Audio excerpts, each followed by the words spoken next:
Hey guys, it's Michelle from SangriaSisters.com.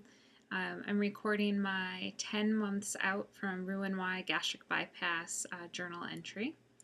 It's been an interesting month. I've lost 4 pounds, taking me to a total of 154. I can't say that I'm too thrilled with that amount. Truthfully, all the other months since surgery, I've lost anywhere between 8 and 12 pounds a month. And I think I was hoping for it to continue at that pace on down to my goal weight. Very naive of me. So I'm disappointed, and yet at the same time, I'm trying really hard to celebrate the successes. For instance, I've started a Couch to 5K running program, and I'm about halfway through week 2. I did repeat week 1 just to get myself ready for it, and I'm glad I did. I'm doing it with a bunch of really great ladies from our surgery support group, and that really has helped me stay motivated just in the short time since we've started. It's nice being with other people who understand what you've been through and understand just how meaningful it is to get to a point where you can jog or run.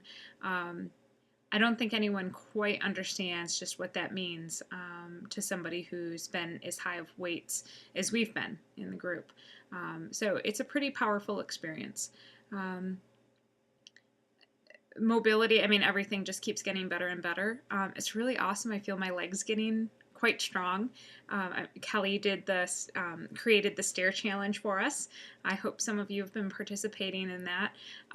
For me, it's gotten me off took us during the workday. Several times a day, I'm off doing flights of stairs. So that's been awesome. So between that and the running, my legs just feel really, really strong. I'm not seeing much change in terms of the inches, but they just feel strong. And there's something really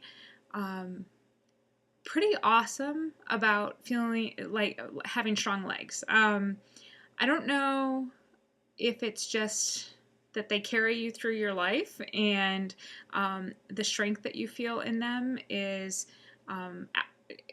it helps you, it benefits you from an emotional strength perspective. I'm not really sure of what's tying in there, but it's pretty cool. And I find myself walking around in the workplace, wherever I am. It's just I can get places faster and less sweaty, and I feel good. So that's been really cool. Let's see, what else can I share? Food, food is, I've reached a point where I really feel like the surgery is doing very little of the work, and it's the choices that I'm making that is doing a lot of the work. And maybe that's unfair, I don't know. But I'm one of those very fortunate folks that do not have intolerances, really. I choose not to eat certain things. But I have really not had much that has bothered me. Sometimes I wish I did. Sometimes I'm envious of those that have a long list of things that are off limits, because I feel like maybe that would make things easier. In the long run, it really doesn't. I think for all of us, it comes down to making good choices, and no matter how many intolerances you have or not, even if you have a lot of intolerances, there are still plenty of bad decisions that you could probably get away with. So, I don't know. I crave carbs a lot, but yet I feel physically at my best when I'm staying away from them. So, what that teaches me basically is that my body works best when it's on a high protein diet. So that's all right. It's, for somebody who used to love rice and pasta and potatoes and bread so much, there are days that I really miss it, and there are days like today where it doesn't really faze me. So I think a lot of it has to do with where I'm at emotionally. The other day I was eating some popcorn, and I don't think I was really that hungry, but it sounded really good. And so I made some popcorn with some Smart Balance butter. And, if I work it into my plan, whatever, I don't think it's a big issue. But I don't like it when I reach for something just because there's a reason other than truly being hungry. And it's funny because I went over to a friend's house. She invited me over for a little bit. And when I left there, I realized, wow, that's what I needed. I needed to have some girl time. I felt great. And I thought, God, why did I just eat that popcorn? I didn't need that popcorn. I needed to spend some time with a friend or have a hug or whatever. And it was just abundantly clear to me in that moment that that food had not done for me what I was what I was wanting. And I continue to struggle with being really aware of what it is that I need or want in the moment. So that's something to work on. And I think, truthfully, I'm probably going to be working on that for the rest of my life. I mean, my gut reaction is just to reach for something to comfort me. And, you know, I would love for that to just go away.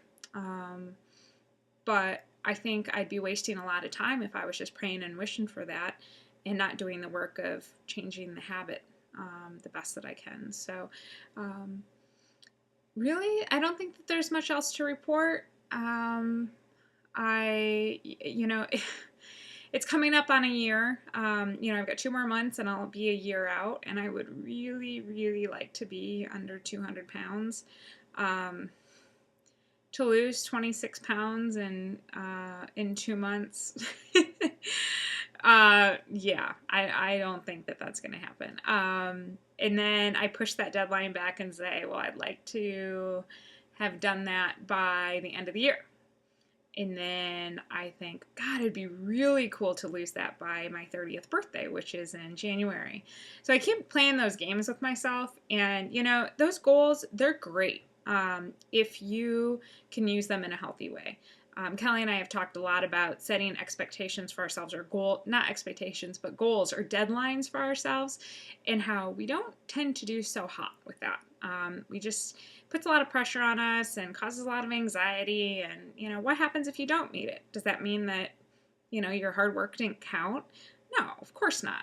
So, I don't know. I don't know if it's going to be feasible. I haven't, it's just something that's been bouncing around in my mind. I think right now my primary focus is getting through this Couch to 5K program and being physically fit enough to being able to do the 5K, ideally jogging as much of it as I can. Love to jog the whole thing, but I think it would be huge if I even jogged half of it, to be truthful. So I'm trying to set goals for myself that are less about the numbers, really, and just more about being physically capable of doing something. So, and next week, don't tell my daughter Kay, but we're going to go horseback riding. And that is the 4th and final thing that was on my list for 2010 of physical activities that I wanted to do. I had bike riding, roller skating, horseback riding, and kayaking on that list, and I got to do all the other things. So for her 11th birthday next week, we're gonna go horseback riding, and she loves riding horses, so it's kind of a kill 2 birds with 1 stone thing that I'm totally looking forward to. It's gonna be a blast. So Kelly and I really appreciate you guys visiting our site, cheering us on. We have a lot of folks that don't necessarily comment but send us emails. We appreciate them. Thank you for doing that. It's great to be on this journey with one of my best friends and to have all of you join us as well. Thank you to all of my support group members, and you just keep the inspiration alive for me. It's so wonderful to see you every other week, and I don't know, I'm just very grateful for everybody that I have in my life, and thank you for just being who you are and for cheering me on. There are a lot of people out there that don't have great supporters and through this process, and that's not me. I've had fantastic supporters. So friends, family, everybody, thank you.